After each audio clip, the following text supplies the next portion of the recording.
सभापति महोदय, आपकी आज्ञा से 3 दिनों से जो बहस रेलवे पर हो रही है उसका उत्तर देने के लिए मैं खड़ा हुआ हूँ। इसलिए समय आने पर आज उत्तर देने की आज्ञा आपने मुझे दी है।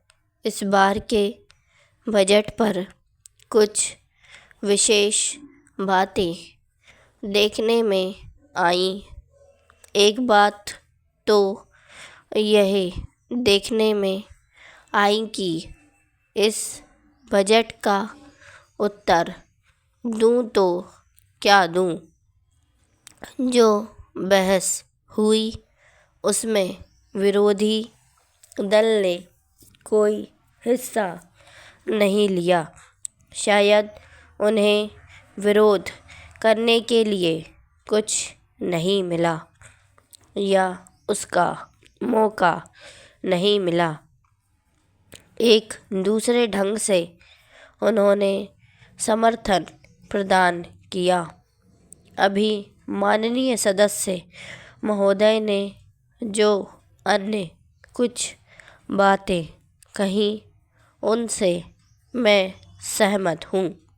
आपने भी बोला था आपकी सुंदर वाणी सुनने का मुझे मौका नहीं मिला, लेकिन मुख्य रूप से जिस दिन बजट का विरोध करने के लिए विरोधी दल के नेता खड़े हुए तो पीछे से सारे उनके समर्थक चलते बने।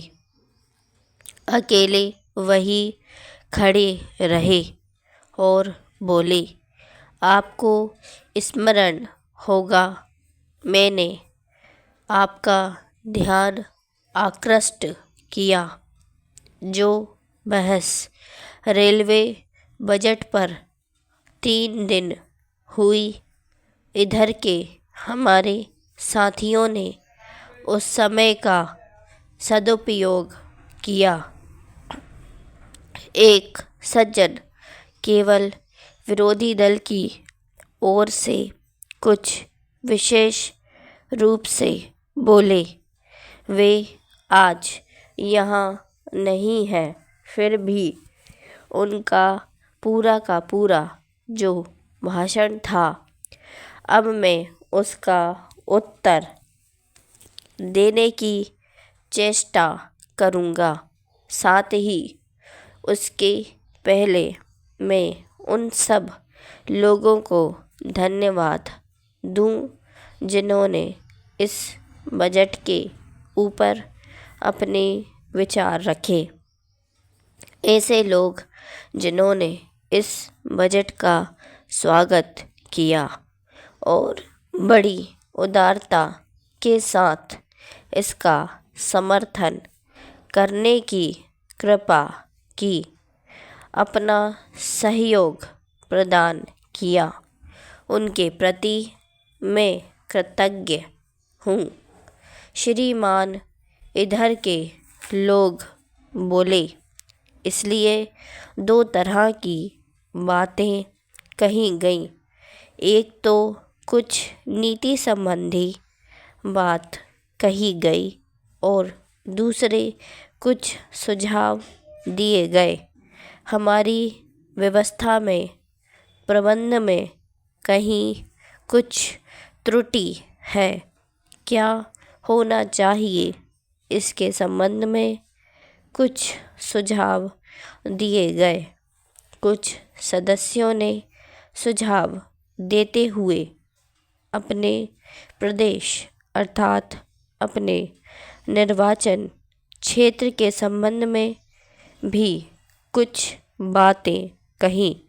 मैंने देखा कि 2 तरह की बातें कही गई। एक तो नीति संबंधी और दूसरी सुझाव संबंधी जो बातें कहीं गई। उनका बहुत कुछ उत्तर हमारे साथी माननीय सदस्य ने दे दिया।